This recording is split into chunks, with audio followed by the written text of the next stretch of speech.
Every time a woman stands up for herself, she stands up for all women.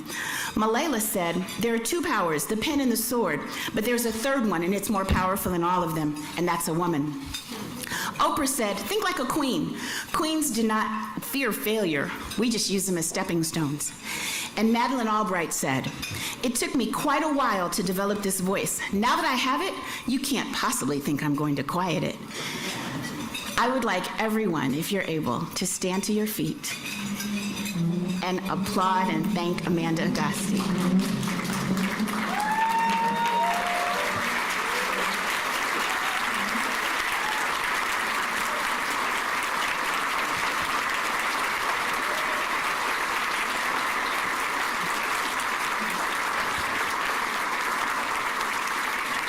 She hates that part, by the way. Whoever gets her next, and I would be crazy to think it might not be somebody in this room, you got a gem. Having said that, I am going to bypass all of the civic, religious, political leaders in the room. I'm sure that our guest of honor is going to say something. There are so many of you all in the room. Just take a wave if you're, that means everybody should be waving, actually. Oh, see, no one wants to wave. Okay. I'm going to step down from this place. We are going to enjoy our lunch, and Dan will be back in just a bit with our guest of honor. Everyone enjoy your lunch. Thank you.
Hello and good afternoon, everybody. Thank you for your attention. I'm Dan Gibbons from the City Club of Chicago. Thank you all for being here. Thank you, Jackie, for those remarks earlier, and of course, Amanda, for all of your efforts today and every day for so many years. This was an important event. As Amanda wanted to close, I think this is the third mayor that she's hosted here at City Club. So we're very excited for Amanda and for her future. Before we hear from our speaker, I'm just going to mention one more housekeeping remark, that if you have questions, I'm going to be asking Mayor Johnson a few questions that I have, but please, if you have questions, write them out on these blue papers that are on your table and just get them up to the stage. I'll see them and I'll grab them from you, and we'll fit as many of them into the conversation as possible. I already have a couple, so please keep those coming. And without further ado, I think we all know why we're here today.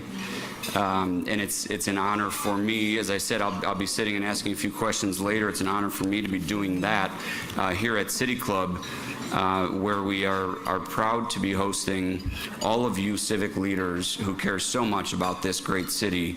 And this man certainly does as well, and is dedicating his life to our city, to the future of our city, and his own children, and all of our children, the future of Chicago.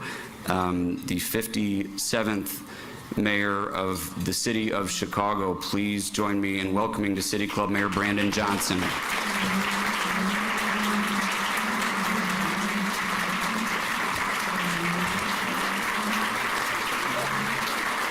Oh, thank you very much. Thank you so much. Please be seated. Thank you, Dan, for that introduction. And it has been a while since I've had the opportunity to be before the City Club today, and it is truly my honor. I believe the last time that I was here, I was serving as a Cook County Commissioner in the 1st District, and so I do take this moment and embrace it. Serving as the Cook County Commissioner of the 1st District, and now the privilege and honor of serving as the mayor of the greatest freaking city in the world, the city of Chicago. You know, these past 18 months have certainly been filled with a great deal of joy and challenge and surprise. But serving in this capacity as the 57th mayor of the city of Chicago has truly been one of the honors of my life. Of course, the greatest honor is being able to fall in love with your best friend, my wife, the first lady of this amazing city, and to our wonderful, thank you. There's a great deal of admiration that I have for her and her character and her strength, and of course our children, our lovely 3 children, Owen and Ethan and Braden, truly the joy of my life. And then the other joy was when the Cubs won the World Series in 2016. So all of my dreams have already come true. You know, but I'm still very much energized and hopeful in this moment, though I know some of you can tell that my goatee might be a little grayer these days, or shinier or more silver, but that tells you that being the mayor of the city of Chicago, it bestows wisdom from on high. So, you know, I'd be first to admit, you know, when I thought about my childhood and what I thought I would become, I did not know the full capacity of which podium that I would be able to stand behind. And so running the 3rd largest city in the world is certainly the dream of our ancestors. And that being in this moment with all of these challenges, I can tell you something very emphatically, that this moment does not intimidate me. This is not a moment where I'm afraid. In fact, I'm even more energized to disrupt the status quo in this city, to transform it on behalf of the people of this city. You know, it's true, though, when I was, you know, thinking about my trajectory, it wasn't politics. In fact, I always wanted to be a public school teacher. That was the only job that I've ever dreamed of, and it is still the best job that I've ever had. And I just want to say something for the record. Public school teachers are not the enemy of democracy. That's right. That's right. And then I'll dare to say something else. Unions are not the enemy of democracy. You know, when I began my political career, I walked into an office of a state senator that was just gotten elected, and his name was Don Harmon. And when I met him, he said, yes, my political career, my trajectory started off working on the west side of Chicago and in Oak Park, wanting to see a real difference take place in our community. And I'm grateful that he gave me a chance. Now, I worked for him. I got paid a little funky $10 an hour working for the state of Illinois as his director of constituent services. It was the first time I realized that a business card with a long title means you just might be broke a little bit longer. And I walked out as his director of constituent services. He is now the Senate president, and he calls me Mr. Mayor. Thank you, Don Harmon, for believing in me.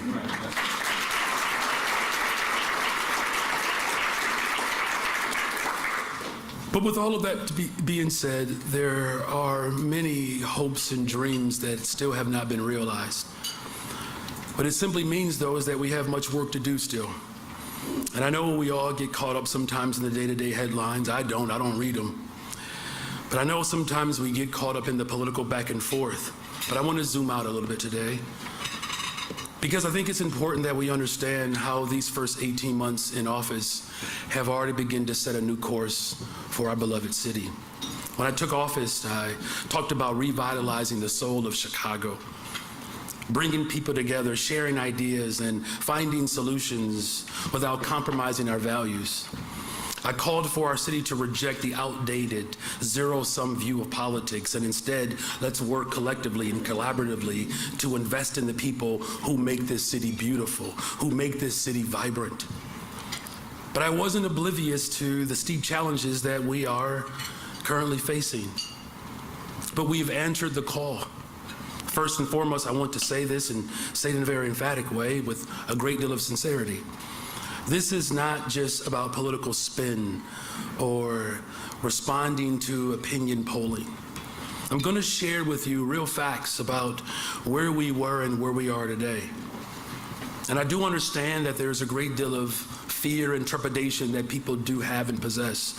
That's why I think it's important as leaders we get to say with true conviction to be not afraid.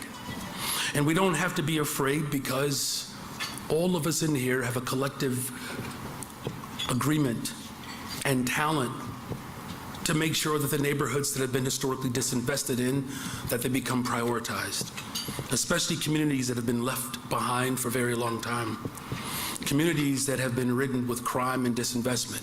And that's why we put forth the People's Plan for Community Safety, to invest in people and communities that have historically been left behind. And starting in August, we prioritized Inglewood, Little Village, West Garfield Park, and of course the Alston community. Thank you. And with those neighborhoods being the first set of our prioritization, we made sure that we created an office of reentry, working with the Black Caucus of the City Council to ensure that residents who are returning from jail and incarceration, that the cycle of incarceration, we can disrupt that by actually seeing them for who they really are and what their potential is. We also made sure that we added 400 more civilian positions in the police department to ensure that we can actually connect to people and then free up officers to respond to areas where there is greater need. We added 200 more detectives. I made a promise that we would do that at the end of my first term. We would have accomplished that by the end of this year. And working collectively to ensure that we are making critical investments in our communities, whether it's making sure that there's an office of reentry, making sure that we actually have detectives that can solve crime, making sure that we're making critical investments across the board. We have begun to see the tide turn. Homicides are down, shootings are down, vehicular carjackings are down, criminal sexual assaults are down, robberies are down. In the first 18 months in office, we have moved our city towards a better, stronger, safer space by investing in people. Now, look, I understand that there are individuals that are somewhat trepidatious about our clarity of consciousness in this moment. because they have become accustomed to the old forms of doing business and politics in Chicago. I did not come here to do what other administrations have done. I've come here to do the opposite of what other administrations have done. And I understand that deeply in my heart, that as much as we can recognize the transformation that we have begun, that there's still much more work to do. Too many people are still suffering from violence. Too many people are still suffering from the loss of real economic vibrancy. Research tells us, though, that keeping communities safe is making sure that there are real economic opportunities for everyone to enjoy in our respective neighborhoods. Giving people an access to jobs, and not just any job, but a job that has a well-paid salary with benefits, provides stability to keep people safe and strong, and especially our young black men. Now I'm going to say something about our young black men that many people are not accustomed to hearing. I love them. I do. Now, this doesn't mean that we simply condone certain behavior that is antithetical to who we are as a race and as a people. But one thing for sure, we will not mischaracterize and demonize all black men to the extent in which we then get to judge all black men through a lens of white supremacy. I reject that. And that's why I'm very proud that when we think about our community colleges, the #1 subgroup of registrants in our community colleges are young black men. Don't tell me what I already know about young black men. They want to be loved, appreciated, and invested in, and that's what I'm going to continue to do. Because they are such an important part of our workforce, I want to make this very clear. Our workforce is what makes our city strong. This is not just a union town. This is a town that has been built off of the ingenuity and the innovation of working people. Whether it's Carnegie Steel or Henry Ford or Tesla, electricity, the steels, the steel industry, or even the car industry, it's working people that have brought this city together, and it has made it the vibrant, amazing city that it is. And that's why I was proud when workers in this city asked for a day off, I gave them 10. That's just a reasonable way to negotiate. 1.4 million people now have the ability to not only to have a decent paying job, but they don't have to make a decision between supporting their families and taking care of them or just simply taking a day off. We have the most expansive parental leave for CPS employees, a profession that is made up of primarily women. The fact that people would fight against women having days off is unconscionable to me. I am proud that as a former public school teacher and as a black man that we gave women days off that they deserve. 100,000 tip workers have raises now. Do you all know that tip workers have their history in the vestiges of slavery? Why would we continue on the journey of those that enslaved people? But aren't you glad that we have true liberation in the city of Chicago? Because over 100,000 workers, mainly brown and black women, will continue to get raises on top of their tips, because this is a city that values workers. We are revitalizing the vacant storefronts, investing in small businesses, whether it's in Chatham, Chinatown, downtown, Humboldt Park, Rogers Park, South Shore, in order to build the commercial corridors to support our entrepreneurs and our vibrant communities. We are cutting the red tape to streamline commercial and housing development, because not only is rent too high, it has gotten too hard to do business with Chicago. Chicago is finally open for business, and thank God that you have a righteous man in office, because Chicago is not for sale. Too long, the process to do business in the city of Chicago has been arduous and cumbersome, distracting people from actually being able to invest in this city. And let's talk about housing. Every single human need is a human right. And that's why I'm proud that within the first 18 months of office, we have built 3,400 new affordable homes with many more to come. You know, the affordability crisis that has taken decades to emerge.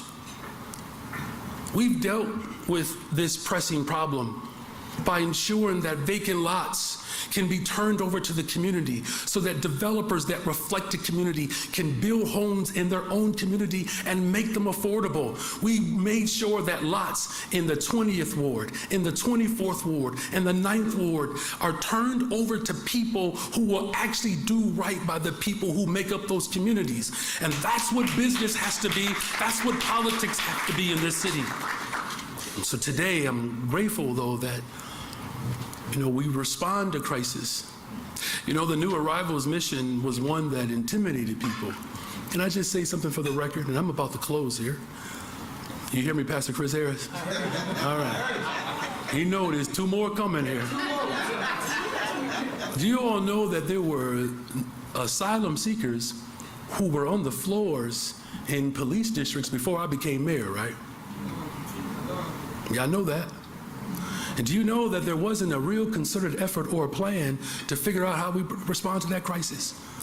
There have been over 50,000 new arrivals from Central and South America that have come through the city of Chicago, of which at the height of this crisis, 15,000 of them were in shelters that we had to build on the spot with no help from the federal government.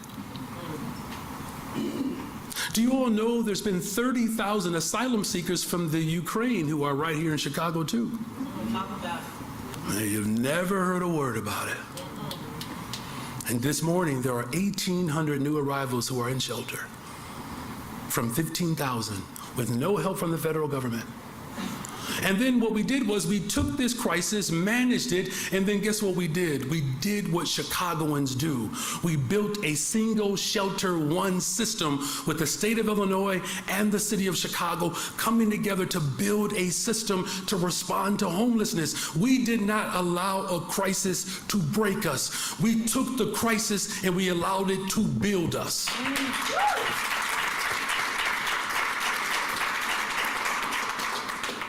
And finally, my brother. I'm very proud of the business ventures that are running us over in the city of Chicago. $20 billion of new investment in 18 months. Quantum, which was landed in the city of Chicago, not by happenstance. They could have chosen anywhere else to go. But thank God for the good leadership of my Chief Operations Officer, John Robertson, and his team that made sure that we demonstrated to this major contribution to a side of the city that has been ignored for over 30 years. The first time in 30 plus years where the southeast side has received an investment this large.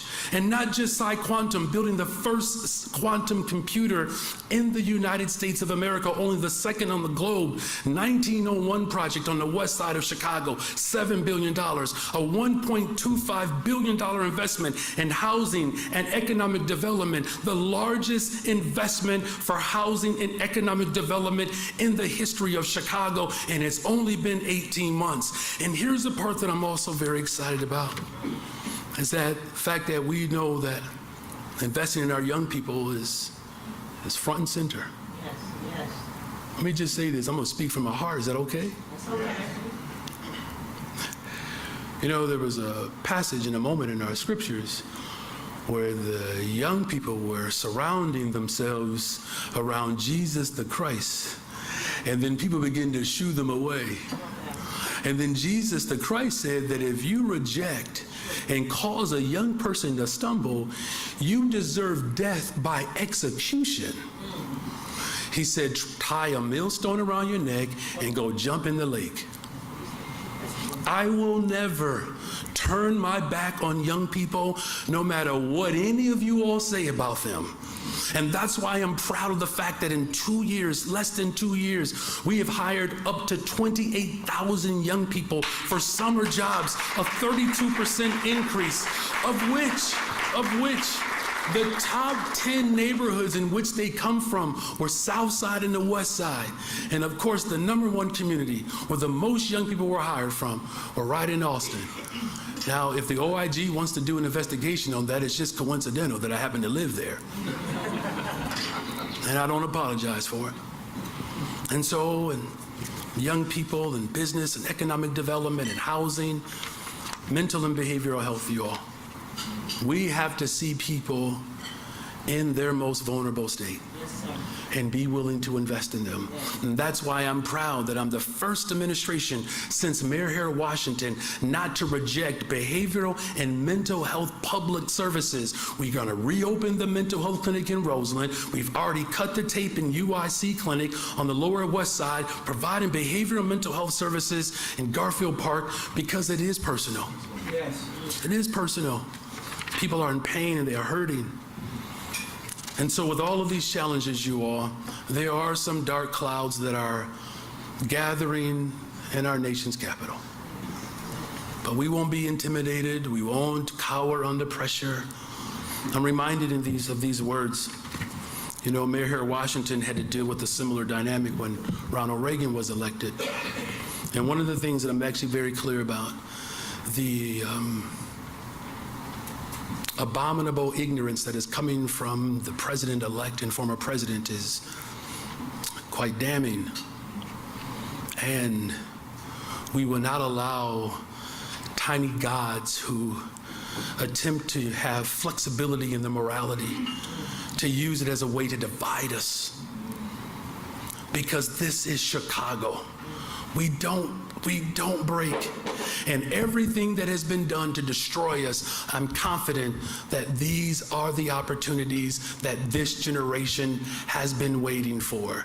Where others see these challenges and they cower under pressure or they become intimidated by the moment, this is an opportunity for us to course and to set a new course for the people of Chicago, that no matter who you are, where you live, who you love, you deserve to be protected, you deserve to be safe, you deserve to be loved, and you deserve to be invested in. Thank you all. God bless the greatest city in the world, the city of Chicago.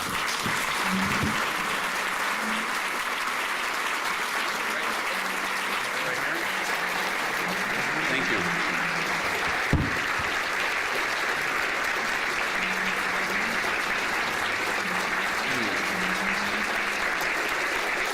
Try to give you a little view.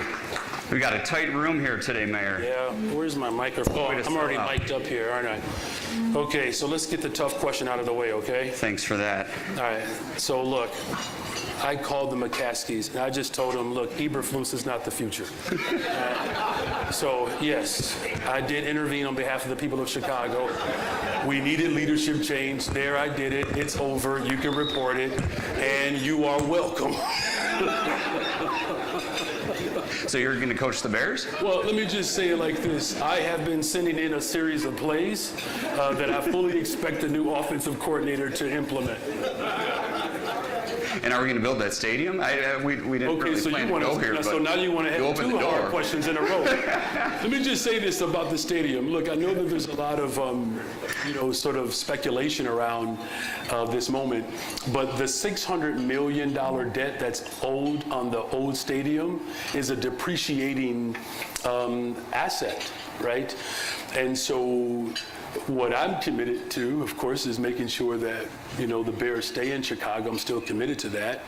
But to eliminate the debt that is owed on the current stadium, to get the McCaskies to put in over $2 billion, and then the ISFA, which is revenue that is only used for stadiums. By the way, that was the last legislative dynamic that Mayor Harold Washington was able to put together. ISFA was created under Mayor Harold Washington to build stadiums. And so not only would we have the billionaires pay for the stadium, they would also accumulate and deal with the debt that is owed on the current stadium. And then by design, ISFA, which essentially is the hotel tax, of which visitors keep coming to Chicago, billionaires and visitors would pay for a stadium as well as eliminate the debt from the old stadium that the city of Chicago would own. I'm not saying that I am Jesus the Christ. I'm just saying that we have solved for a couple of things. You actually create more green space, one, and 43,000 jobs that would come from the infrastructure development that we need. 23,000 jobs right here in the city of Chicago. If someone has a better plan than eliminating the debt, building a stadium with visitors and billionaires that the city of Chicago would own while creating more space and creating jobs for the young black men who are signing up at community colleges, if you have a better plan than that, see my senior advisor, Jason Lee. All right. So you, and Jason's here, by the way. We want, raise your hand, just stand right up. Raise your hand, Jason. So you clearly have, you're talking about depreciation and debt, and you got numbers on your mind, huh? Yeah. You got a budget? Are you trying to trigger me here? You got budget on your mind. I was going to say, hey, happy holidays. You know, this is, you get to take a month off, right? December, it's a pretty easy time for the fifth floor, right? Yeah, it's just like coasting right now. It's like, no, but in all seriousness, look, the financial challenges that we inherited are severe. Do you all mind if I speak candidly? You won't hold that against me, will you? It's a city club. It's okay. All right. So 2 administrations ago, there was the property tax increase over $500 million for 3 consecutive years. The pension deficit grew by $7 billion, and then our credit rating was junk status. That was the so-called pro-business mayor, where pension debt grew, property taxes increased, and the thing that he was supposed to solve, he didn't. It actually got worse. Now let's fast forward to the person who was arrested for blocking elevators because that same administration refused to support black schools, right? The deficit that we are experiencing right now has more to do with negligence, malfeasance, and a lack of regard for working people in this city. I'm just happen to be bold enough to call it out and say it out loud and say that we can't kick the can down the road. Now, there are individuals who are on city council right now that voted for higher property taxes 3 years in a row, did not take care of pensioners, did not invest in our public schools, credit rating ran in the ground, we had no labor peace. And so now I'm simply in a position where my daughter, who is 10 years old, so she's going to vote for me when she's 18. So that's the 31 election. I don't want her to go to that polling booth and say, Dad, I'm going to vote for you, but how come you didn't fix something when you had a chance to fix it 8 years ago? And so what we've done is we've closed that gap by $700 million with revenue and some cuts and efficiencies. And our budget director is here. Annette Guzman has done an amazing job. And what we know that we need is real sustainable progressive revenue. And this is not just the state of Illinois' challenge, right? I believe there are some state elected officials here. Can you all give it up for state elected officials? Because they got a real rough job. And you may need a couple things from them, too. Yeah, well, yeah. And that's a tough job. We should probably acknowledge any aldermen that are in the room. Yeah, I'll get to them in a second. I want to know why come they're not at work. I thought they were at budget meetings today. Come to hear me talk, you can just go stream. Just pay attention. No, I'm sorry. It's all right.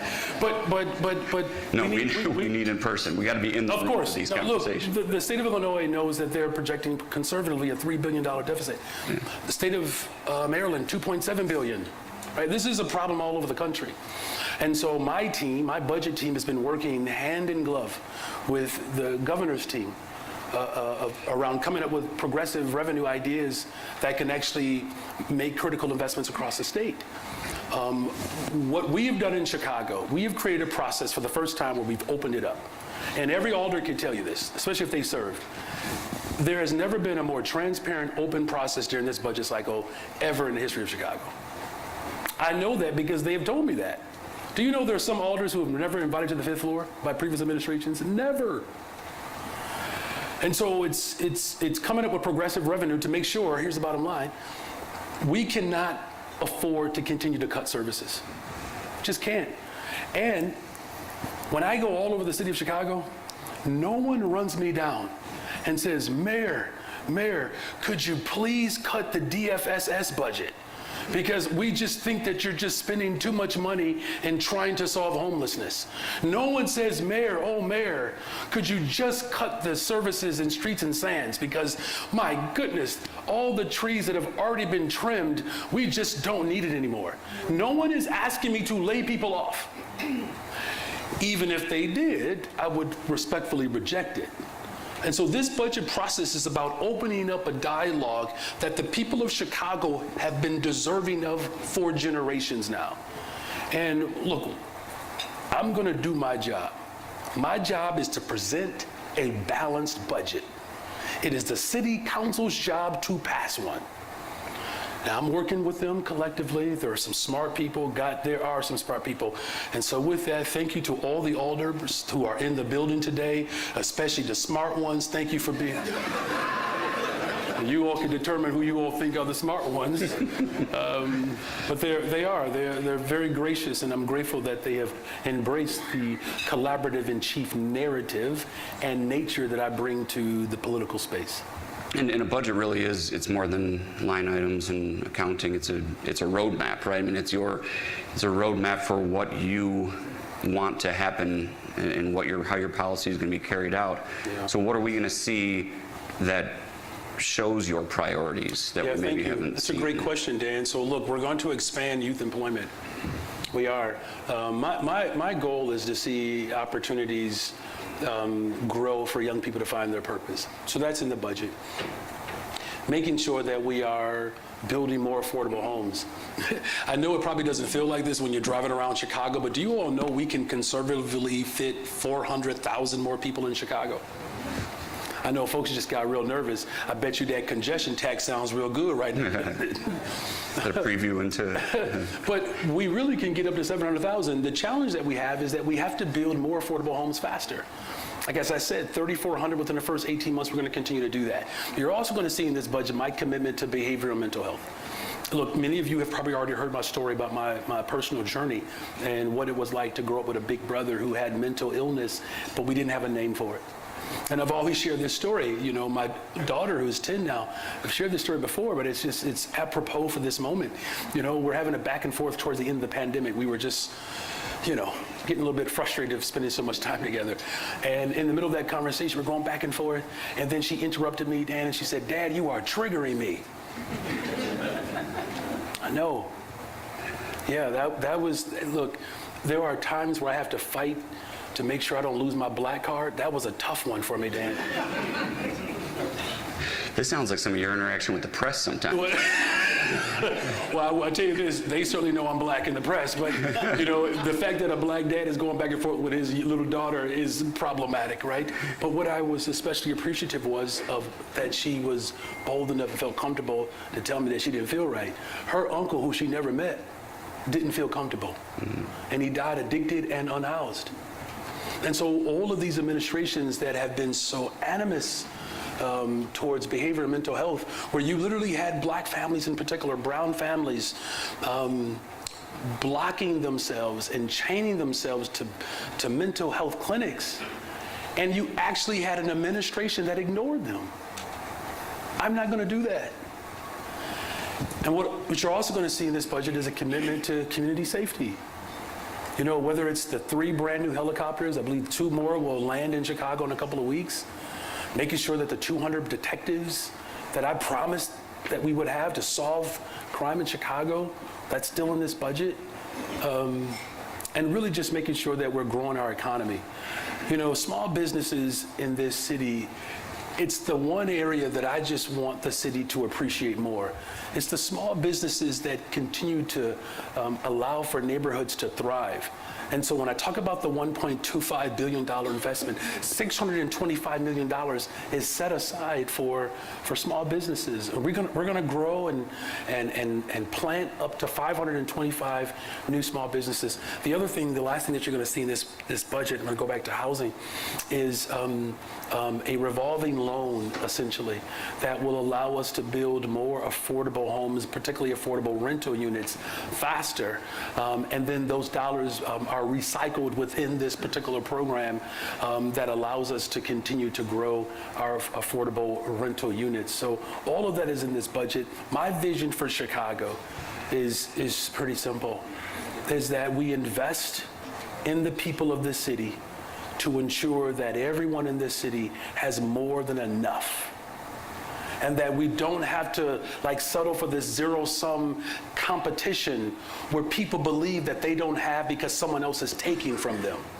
That is a deficit mindset. And so growing our economy and responding to the debt, we can do that at the same time. And I'm grateful that at least some of the credit rate agencies are paying attention to us. 2 credit upgrades in the first 18 months in office. There's a little bit of some threat. And yeah, thank you. I appreciate. So first of all, Dan, I just want you to know that the 5 people that are consistently clapping for me, I just want you to know that I didn't put them up to it, right? You better get control of this interview fast. So on the budget, it's been 18 months since you have been mayor, and you talk about previous administrations, and and now you've learned a lot now that you've gotten into office. Yeah. How has what you've learned about this process, and not just the budget, but it's really governing, right? Prioritizing. And there are things that you said you couldn't do or wouldn't do that now you have to do. It's because you learned a lot more getting into it. What would you say you've learned from the inside that you maybe didn't expect? That's a great question. Well, look, the first thing that I will say that I've learned, I always imagined that the mayor had the ability to do certain things. I did. And I became especially curious around TIF surplus. Because, for years, mayors have said, well, we can't declare that kind of TIF surplus for whatever reason. And most of them didn't declare the full level of TIF surplus, particularly to go back into the taxing bodies. And so when I got to the 5th floor and I saw that it was actually possible to turn the taxpayer dollars back into the hands of taxpayers, I was overjoyed to learn that what we had fought for, we could actually realize. 2 consecutive budgets, the largest TIF surplus declaration for a CPS, for community colleges. Our TIF surplus goes to county government. I mean, there's multiple, the parks, what else am I missing? The libraries, do the libraries get TIF dollars too?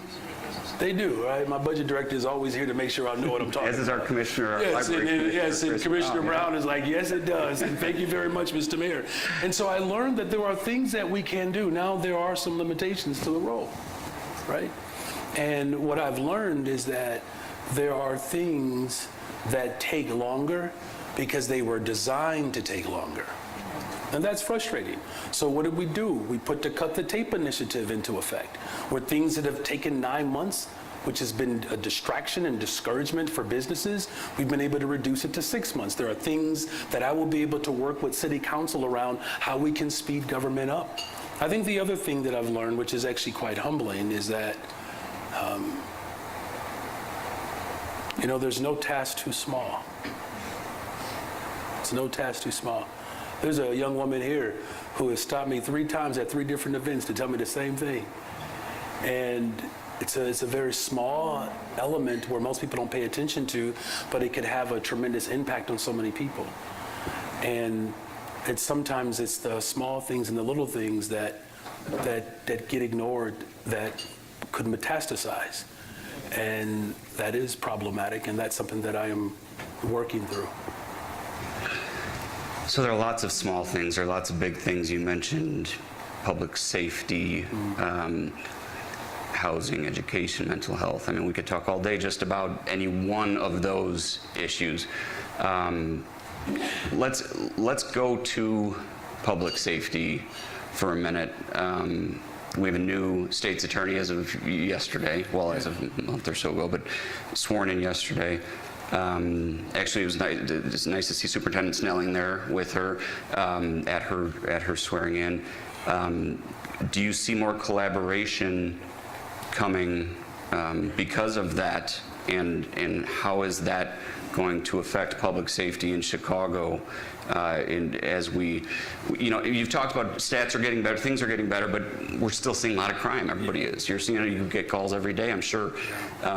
So is it getting better? And can we point to anything recent that can help? Yeah. So first of all, to your first part of your question, yes, collaboration is imminent and it's necessary. In fact, one of the things that I just think is important to say in this audience, for the people of the city to know, that the level of cooperation that my administration has engaged in with the county and the state, we are incredibly proud of. Now, look, this is not to declare me to be a saint. You all can do that in 40, 50 years if you wish, but in the meantime, I don't think there's a secret that there has been mayors who have not always gotten along with governors, or mayors who have not always gotten along with county board presidents. And President Prekel and I, we meet, I think, every other week. We talk and we listen to one another. We share ideas. We learn from one another. As I said, my team meets with the governor's team on a regular basis, right? And there was a table that was set for county, state, the city to collaborate and work together around the issue of community safety, and the city had refused up until me coming into office to actually participate in that collective table, because it is going to take all of us. Now, to the second part of your question, I guess the oxymoronic nature of proving that things are getting better even though things still exist, that is quite the juxtaposition. And any loss of life is a hardship and is traumatic.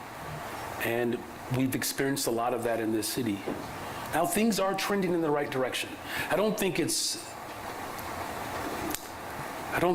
a requirement that you always have to boast about the success that we're having, but I think the people of Chicago do deserve to know that we are safer than we were in previous years.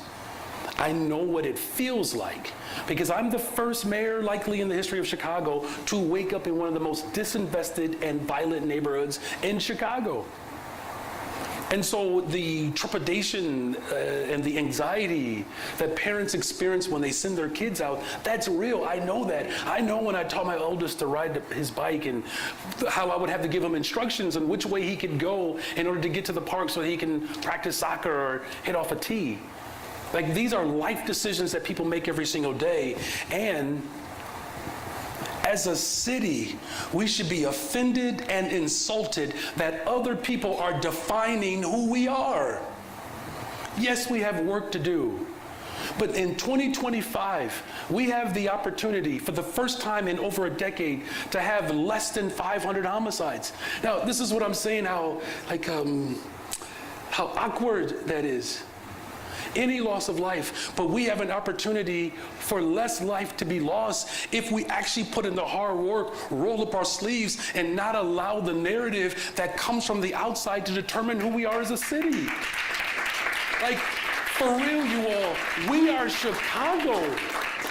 We are Chicago. We have come through some of the most treacherous times, and we have been trendsetters from our inception. The greatest love story of them all, a Haitian black immigrant who falls in love with a Potawatomi woman and established a trade post at the banks of the river because she understood that we would be the global capital of the world, where 20% of the world's fresh water is right in our front yard, where innovation continues to take place, the best universities, the best workforce, the #1 relocator for businesses, voted the top city in the world, in the country, by Condé Nast, and $20 billion of new investment. We are building affordable homes downtown. Nowhere else in this country can you hear affordability in downtown. And so, yes, there's work to be done, and by us investing in people. Just so the last part of your question about where are some of the signs. Now, December has started off rough. In November, we had a 35% reduction in homicides in 2024 versus 2023. 17 less people were harmed and killed in this city. And November was one of the warmest months on record. So you can't just say it was the weather. I'm saying that I don't think it's a coincidence that we're seeing declines in the 15th and 25th police districts. Both of them touch Austin, which is the same neighborhood that hired the most young people. Do you all see the connection here? This is not just about policing. This is about investing in people, investing in who they are, helping them find their purpose. We're not going to get out of this mess by pointing the fingers at one another. We're going to get out of this mess by putting our arms around one another, making sure we're investing in our children. I'll be doggone if I allow anybody in this room or anybody in this city make me flinch when it comes to investing in public education. Ain't nobody in this city, no one in this position has ever had more standing in public education than this mayor. I've taught in our schools, or send my children to these schools, and I'll be doggone if someone tries to reduce my power after the people of Chicago voted me to transform this city. Guess what? We are going to transform this city whether you are with this formation or not, and if you're not with it, you might as well join the in crowd now, because people's lives are depending on us getting it right. So let's stick with education. You've got a school board And now. Dan, could you just relax a little bit? Jeez. Keep it going. Come on. My gosh. We'll keep you rolling, I think, with this one. You've got your school board. It's all set. Now we know who won the elections, and you have the school board that you have appointed. What are we going to see on schools with CPS? There's so much. I know it's a fully loaded question because there are negotiations happening. There is this new school board finding its ground beneath it, and there are budget issues that we all know about. What are we going to see now that we have the school board in place? What's going to happen? Let's take us in a year from now, maybe. What's your vision, and how is that going to play out in the more immediate future? Yeah, it's a great question. So first of all, congratulations to the people of Chicago for embracing democracy. It's a big deal. Like the fact that we have an elected school board, I know there's trepidation around it. I still believe that this is the best form of governance, when people actually get to run for office and then the people of Chicago get to decide who gets to represent their interests. Funny concept, right? Right, you know what I'm saying? Particularly at a time in which in our country where democracy is being squashed, right? So here's my vision for education. First of all, we have to make a commitment to funding our neighborhood schools. We do. What was ironic, though, is that when I said that we're going to fund neighborhood schools, people started to believe that somehow that meant that we weren't going to support selective enrollment. It actually speaks to the trauma in Chicago. That doesn't speak to my values, where people just automatically believe because we're going to prioritize a particular group that has been neglected, and that means that somehow we're going to take from other people. Chicago has been deeply traumatized through our school system. And there's a lot of evidence of that. You know, I think it's actually pretty fascinating that it was a public school teacher at Marshall High School that led these wildcat strikes, as well as the city strikes around the defunding of our public education system, Al Raby, who invited Dr. King to Chicago, who was Mayor Harold Washington's campaign manager, who was also a social studies teacher. Just think it's like Mark Twain says that history doesn't repeat itself, but it certainly has rhythm, it rhymes. And so I think it's actually quite fitting that a social studies teacher who is deeply connected to civil rights and labor rights and my faith now gets to serve in this capacity. So my vision is just simply carrying out the hopes and aspirations of my ancestors, to ensure that every single child in this school district has everything that they need. You know, there's a couple of West Siders in the room. I want to give a shout out to Mr. Townsend and Rufus Williams. So these are two incredible examples of what investment looks like. And these are brothers who did not leave the neighborhood. These are brothers who still support this city. We're working on a project now with Richard and looking to expand community colleges so that young people can find their purpose in the trades. And we're hoping to settle that soon. And so when I say every child finds their purpose, whether it's the trades or whether it's something, you know, beyond that they can pursue that, and that school doesn't have to be like this cumbersome, arduous experience where kids don't get to have fun. I mean, how serious did all y'all take chemistry in here? I'm just saying, it's probably like 3 of y'all, and one of us is a doctor. It had to. Cheryl Thomas begs to differ. That's what I'm saying, all right? I'm just saying, like, don't act like you didn't go to school because you were looking forward to pep rally or band. I just find it interesting that when it comes to poor people, we believe that their only pathway is through like rote and this, arduous, like mundane tasks. Here's what my philosophy was as a teacher. If you don't help young people learn to ask questions, they will forever be in a position where they only answer questions. That's a power dynamic. Think about the professions that get to ask questions. Dan. You know what I'm saying? Don't mean to make you so uncomfortable up here. Maybe a little bit. But being able to have inquiry. Now, as far as the board is concerned, what I fully expect them to do is to carry out that vision. And I think there's an opportunity to have more sustainable community schools in our school district. Right now we have 20, we fought for that.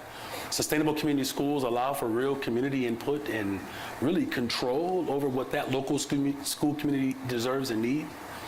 We need more psychiatrists and psychologists in our schools. Hey, check this out.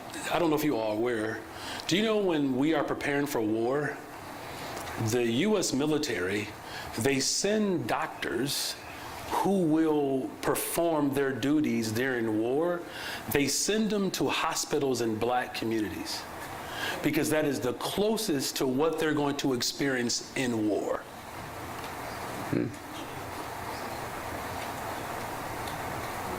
Got pretty Hey, quiet y'all, in this room. and it needs to. The trauma in black and brown communities is far more profound than a headline. My God. These systems have harmed people. Yes, yes. And then the people that they harm, they point the finger at them and say, well, you got to raise your kids better in this harm that I've created. Now, look, I know it's politically correct to cast the blame on poor people and working people. It's easy. And then you have this billionaire who was able to not only harm people, but get away with it and got elected again. And you mad at a young person in the city of Chicago who is hurt and angry? Do you know my students are now 30 years old plus? Those were the students where they woke up every single day and saw bulldozers staring them down every morning in anticipation to destroy their public housing. That's the trauma that people were raised in. And then they come to Mr. Johnson's class, and I'm talking about drawing conclusions and author's approach. Now listen, I was great at it, by the way, just want you to know that. And they had distractions. I'm saying a school district that sees the humanity in people. There's a good brother here, Leader Marcus Evans. You should hear his story of what he had to do to get from one part of the city to the other part of the city with his little brother. You know how frustrating it is? I got a little brother right now who's texting me. I can feel my phone buzzing. And he did it, though. He did it. And I'm saying that, yes, we can produce more Marcus Evans, we can produce more Rufus Williams, but do we always have to come up on the rough side of the mountain? I'm just saying, there's certain trauma that I don't want my kids to ever experience. You know, they look at me in a certain way because they don't understand, the full struggle that I had. They don't know what it's like to have an orange extension cord to keeping our electricity on from the neighbor's house. And they won't ever know that. But there are too many families in this city who still have that experience. And they're going to point the finger at them. Not this mayor. We're going to put our arms around them. That's what our school district has to do. Put our arms around our children to make sure that the investments that we're making, like in North Lawndale, we put $40 million into Johnson and Chalmers, and then we put more money into the Collins Academy. right? So that can be a feeder neighborhood high school, and that they don't have to apply and hope that they get in somewhere. They can actually stay in their same neighborhood and go to the school. Collins Academy, by the way, which is where Grady Jordan taught, which he was the first public official as the principal to bring Mayor Harold Washington into a public space. A public school educator brought a black mayor. He said, it's going to be a black mayor, my kids have to know him. The Collins Academy is an historic institution in this city. And they are begging to make sure that there's resources there. That's why the school closings is so traumatic. Because let me just say this last part. Because the history of black education in this city, we should never forget the harm that was caused by these just awful racist school closings, of which we told people at the time that it would not make things better. You just said it yourself. We still have financial woes, and they said that was going to fix it. They lied to us. And they continue to lie to us. Not this mayor. Not this school district. No more. So we are way over time. I just was informed. I'm sorry, I've been so engaged in this conversation. I have not looked at my watch. But we got to close out somehow here. So I feel like I got a history lesson, all sorts of things. Thank you for that. So you know when I come back next week, I'm going to quiz you on all of this. Hey, as long as you're coming back, we want to have you back because we have a lot more to discuss. I want to get into mental health. We want to get into the U.S. Conference of Mayors and your national vision. And there's so many things that I think we need to talk about. I hope you'll come back. And you don't have to say, are you going to come back? You don't have to say it now, but will you come back? Okay. I would have to say it like this, just to keep the suspense. Got to wait and see. Stay tuned. So you're No, of course, I will come back. Well, I will come back for the next 20 years. Yeah. Okay? Thank you. We do appreciate that. What I would like you to do, maybe to close, because we did talk a lot about history, and we did learn a lot from previous. Let's take a minute to close and tell me what you see in this city in a year from now that's palpable, that can actually, now that you're in there, you've seen what you can do as a mayor, you've seen some limitations that you talked about. But what are we going to see that's different a year from now when we do, hopefully we'll have you back in a couple months, but a year from now, what are we going to see? How's this city better yet? Yeah. Well, first of all, let me just thank you, Dan, for providing space and allow me to be comfortable and to be vulnerable. It's like these people weren't even here. It was just you and I up here talking. I do apologize for the time. I didn't even look at my watch, no, but it's okay. It has been engaging. Thank you. It's good to be on a stage where someone is taking the heat. I'm glad they're mad at you and not me. That's the first time in my career as mayor where I'm actually on stage with someone and I'm not the one that they're mad about. But we got to keep you around, Dan. So thank you. And thank you to all of you in this room for your ingenuity and your work. So much that we can be proud of. Didn't we do a wonderful job with the DNC? Wasn't that just fabulous?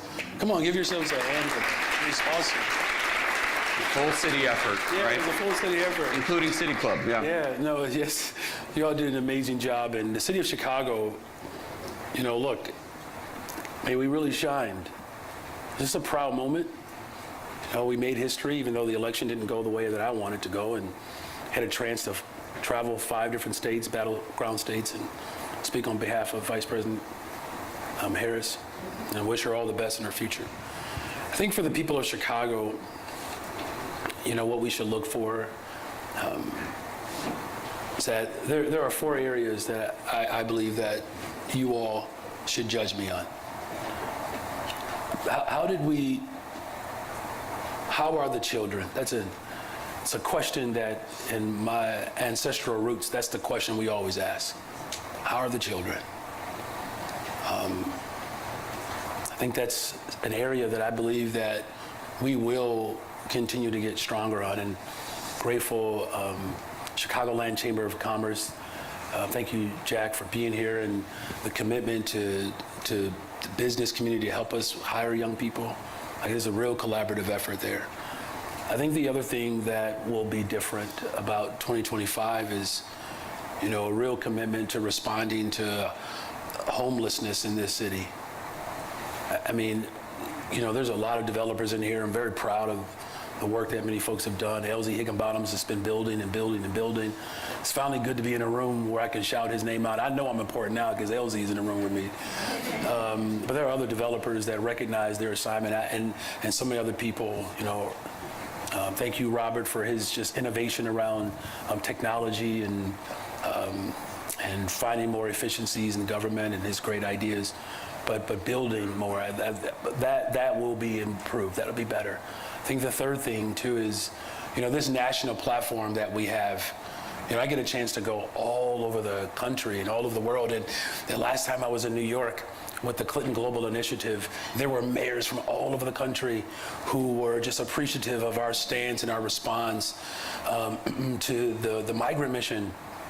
The city of Bogota, we're talking about 1 million Venezuelans over time have migrated into Bogota, right? The instability of governments all over the country, all over the world rather, is quite severe. And so responding to our young people, responding to building more homes, being available to make sure that we're supporting individuals who are struggling with mental and behavioral health, and I believe that's going to be better. And finally, look, I'm counting on all of us in this room to ensure that our neighborhoods are safer. By the time we're in this moment, this time next year, the evidence has to be not just in the data, but the evidence has to be connected to the overall strategy of what all of us have done. Listen, if it only took one person to solve these issues, I believe that these issues would have been rectified. But the reason why I believe that the city of Chicago is not quite moving with smooth, efficient formation is because there are just too many disagreements that still exist. And all I'm simply saying to you all and to the people of Chicago, we've tried it a different way already. It didn't work, you all. And you know how I know? Because I'm here. If the other way worked, the city of Chicago would not have elected me. Trust the people of this city. Let's work together. Let's do it another way. And let's make sure that Braden can vote for me in 2031. Thank you all very much. He's making an announcement here, right here at City Club. Thank you, Mayor Brandon Johnson. It's great to have you. You're welcome back anytime, sir. Great having you.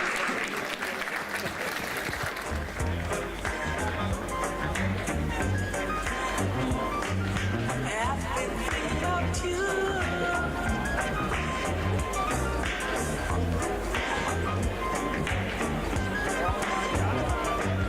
The way I feel about you.